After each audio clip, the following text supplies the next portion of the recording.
Sorry it's been a while, work has been pretty crazy, but in today's video I want to talk about the Canon 5ds and 5dsR systems. And this is going to be a sort of long-term review, but it's not going to be so much of a looking at the spec sheets and all that sort of number crunching side of things. This is going to be more of a practical, can it do the job for a commercial professional photographer in 2021? Now, I've obviously been working as a commercial photographer for the past decade, and the 5ds and 5dsR system is one of the many systems that I've been using a lot. It is not the only system though. For a very long time it was the 5D Mark II, which was the go-to camera for myself. Now it's this one here. Now I have both the 5DS and 5DSR bodies, and the difference is the anti-aliasing filter.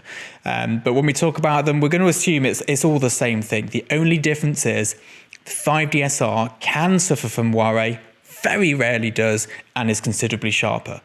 Now, I'm filming this on the 5DS. This has got a very fine pattern to it, which can sometimes have moire on it.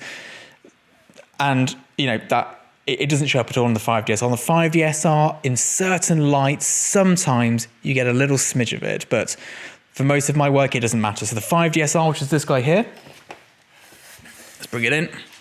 This here is my go-to camera. So let's talk about it. Let's talk about what's good, what's bad, and whether it's right for you. So this camera here is built pretty much the same as the 5D Mark III at the time, which was sort of the go-to wedding photography, event photography camera. It was like your pro camera if you didn't need anything super robust. It comes with a dual card slot, which I never use apart from when shooting videos, because I shoot straight to computers and hard drives. Capture One doesn't allow for that. As you can see, we've got the Tether Tools cable firmly rigged in because this here shoots to a computer all the time. It takes the EP6 batteries, which again, I don't use. All of my cameras are mains powered. And again, that's one of the things that shooting in a studio affords you to do. Being able to be mains powered is very important, especially when we're shooting for composites, because we want to be able to keep that camera in exactly the same place. And sometimes something as simple as flicking a battery door can just ruin your whole shot. Now, these cameras are reasonably weather sealed, which may seem like something which isn't of any importance to me whatsoever. But we actually get a lot of stuff spilt on these, whether it's drinks, liquids, it's food. They do get, I mean, this is actually currently covered in beer, but they do get a good battering. So the weather sealing on these is very important. I tend to use weather sealed lenses as well. So this is the Zeiss Milvus Macro, and this here together with the 5DSR produces very good files. In terms of the ergonomics of the camera, it's as good as any other Canon camera. There's nothing special about it. I personally very rarely end up holding a camera like this. That's not something I often do. What normally happens is this is way up high in the air. It comes through a cable to my computer, which is just below me. And that's how I access it. I go through Capture One, which lets me control all the camera settings. When I'm not using a manual lens, it also lets me control the focus and back and forwards with the focus and bits like that. So we get some good stacking sort of shots. But ergonomically, it's pretty good. So let's talk about the actual features on this camera, whichever use. Is USB 3, which is an absolute must for a camera with 50 megapixel RAW files. Anything less than that, it would have been, you know, pretty dire. It would be great if it had got a faster cable, but because of when it was launched, that's pretty much as good as we're going to get. We have an HDMI out port here, which is what I use when I'm doing videos like this here. So that kind of comes into use, but it's no use to me really in a photography point of view. And also, just to be really clear, these are not video cameras. Although it's fine for YouTube, the footage I'm getting out of this and that you're seeing on YouTube is ungraded, straight uploaded. You can't grade it properly.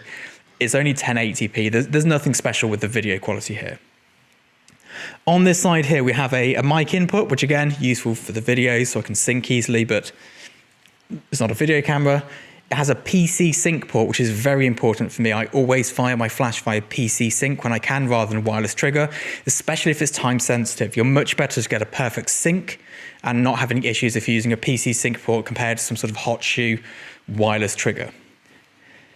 And then the last bit we have here is a trigger port, which is also quite useful when we're doing time-lapse work. And I often shoot stop motion with a 50 megapixel camera, and we might not go straight to camera because of hard drive issues. So it has its place.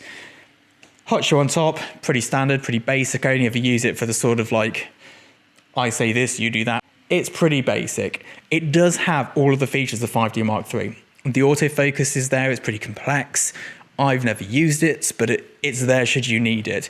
This probably isn't the sort of camera though for if your subject is moving. The slightest bit of shake, or if you don't have flash with a good flash duration, and you're going to see blurry images compared to something at a lower resolution. It's also worth considering that the lenses that you need with these cameras need to be really high resolution. More so when we say like an old phase 1 medium format back with the same megapixels, because they're crunched in so tight, you're going to really start to suffer from chromatic aberrations when you get to like f10 and above. So good quality glass is very important. And it's one of the reasons I stuck with Canon, because Canon actually have the best technical lenses for my sort of work. Their tilt shift lenses are just better than anybody else's by a country mile. And then the Zeiss stuff, obviously this comes from most brands, Nikon, I think you can get them on Sony as well for this particular type. So yeah, good quality lenses are an absolute key for this. Now in terms of accessories, I use obviously the mains powered battery, the tether cable. We also sometimes use an angle finder for certain shots, but since moving to Capture One with a live view, that's sort of taken a back seat. So the camera itself is pretty much good to go when you get it. You don't need to buy anything bar the lens, which you probably already own, just to get up and get running. It's a pretty decent all-in-one package.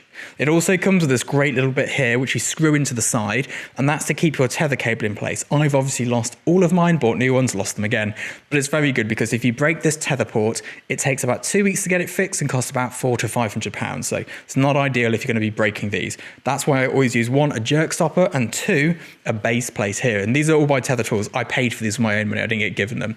And this is like £100 for this base plate. I bought the cheap Amazon one for £20 originally. Complete waste of money. Spend £100, get the good one, make sure your cables are nice and secure. Not because it's the end of the world if it disconnects, but it is the end of the world when these ports break because it's just so expensive for something so simple. So what I want to do now is actually show you some of the images I've taken with it, just so you can get an idea as to what the look is. And I'm going to talk to you a little bit about the problems with the files. So if we just head over to my website here. My front page of my website, as far as I can remember, is shot exclusively with this camera and the 100mm Zeiss lenses for pretty much all of these files. Now, anyone who's shot Canon will know how difficult these red images are, and they do pose a few problems, which is why I do use the data color passport to sort of get a good color balance from the raw files. But you find that when you're shooting very single or monochromatic colored images, it's very easy to clip the highlights and just completely ruin the colors.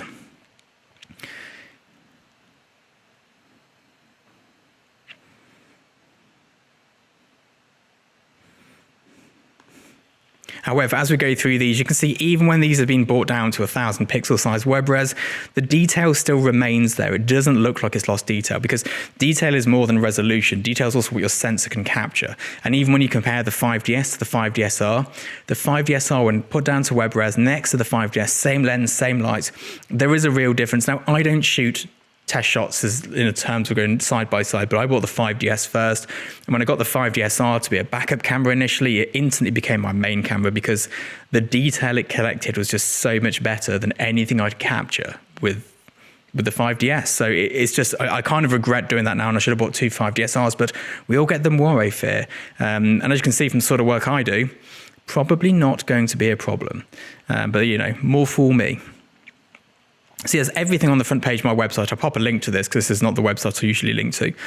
This is all shot with the 5DSR, and I think it does a good job. I don't think you can tell it's not medium format for the most part. There's the odd time when I can tell because I've also shot with medium format on very similar jobs, but I feel this gives a good look at what you can achieve with this camera.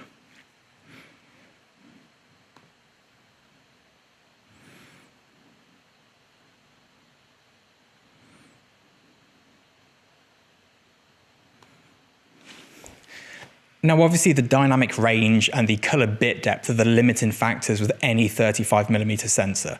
You're never going to get the bit depth, and that is the number of millions of colors that you're going to get with a Phase 1 or a Hasselblad back, or even the Fuji backs. And I think the Pentax ones will even have slightly higher bit depth. And that is one of the only reasons that I would ever upgrade this particular camera system. Canon would have to come out with a higher bit depth model. Apart from that, it would be a medium format system. Now, I can't afford to own 2 Phase 1s, and you need to have at least 2 of the same camera to be a working professional, so I have to rent them in. And In complete honesty, whenever we have a big job, we always rent a phase one. We wouldn't use this for the phase one. However, I have shot billboards, I've shot worldwide campaigns, we've shot some pretty big campaigns actually worldwide using these, and they've come into us too late in the day and we couldn't rent a phase. Or if we're running multiple sets in the day and the budget didn't allow the rental of the phase to be added to the bill. So they do a great job. They're absolutely good enough for professional work. I would probably say out of Canon's current stills lineup, this is the best camera. There's nothing better than this available at the moment. I know there's slightly better dynamic range in some of the newer models, but by the time you've lit a scene and post-produced it, this, for a commercial photographer, is about as good as you can get. Now, if I was to offer an alternative to this, for around the same price, £2,000, you could buy a phase one, the old Mamiya style body, 120mm f4 macro lens, and perhaps a P45 back. That would be the sort of comparable thing, but when you get to that sort of tech, you lose the advantages of live view, and yes, you can have live view, but it's a very green coloured CCD screen live view. It's not great for critical focus or anything like that. The images are slightly nicer, but usability often comes in to be a really big part in these things. So having that functionality, being able to fire these cameras from up in the air using live view on a computer, that sort of thing really matters to me.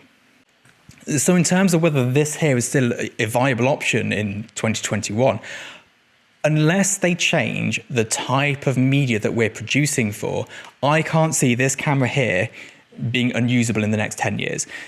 You know, and you're going to be able to pick these up for under £1,000 very soon, especially with the new mirrorless lineups coming out and Canon stopping these lenses being produced. There are enough lenses for this mount on the used market to last you forever. The fact that people still shoot with Hasselblads from the 1960s and can get them serviced and get the lenses, you know, that says everything. Don't be bought into the hype of getting the new RF lens things because they're a little bit sharper, whatever it may be. In terms of what you can actually see and what is a usable difference, this is about as good as you can get from a camera system. Nikon have a similar option, Sony have a similar option, but because if, like me, you like technical lenses, the tilt shift lenses, Canon offers the best tilt shift. This is probably the most logical camera to go for, unless you can afford to spring out for a couple of medium format backs and bodies. I've often thought about having one medium format back and body and then having this as a backup, but with the bit depth and color changing so much, if it breaks halfway through a shoot and we have to do half shoot on one and one on the other, it's going to be a nightmare. I'm going to have to do some horrendous post-production to make it all match up afterwards. So although a camera like this could never compare to the medium format counterparts, in terms of bang for buck and return on investment, this here for me is the best I can afford. This is the best I can afford for the best image quality. I'd love to be shooting with a couple of 150 megapixel IQ4 backs, but that's not going to happen anytime soon. I need to buy other stuff in the meantime. So these are a great investment. If you're looking at the used price of these and you can afford two of them for whatever camera you're thinking of buying one of, don't be a numpty, buy two of these. This is just a great bang for buck. The only drawbacks to it are the color depth, the dynamic range is not so great, but really all of my work could be produced with this. To be honest, the only reason we use the medium format is for the extra space in post-production. It's not for the final image, it's not for the resolution. Yeah, the lenses were a little bit better, but I found these Coles Ice Otis, not Otis, what are these called? Macro planar Milvus lenses, I found those to be almost as good. And by the time you've hit it onto paper or onto the internet, I don't think you can tell. If you have looked at my website, on the drinks page and on the food 2 page, some of that's shot with 100 megapixel phase 1, and I don't think you'd be able to spot which ones are which. Some of it's shot on a 5D Mark II as well, and I think there's still some 5D Mark I images on there. And by the time it's out in the world, no one can tell the difference. So if you're unsure about this, go and buy one, you won't be disappointed.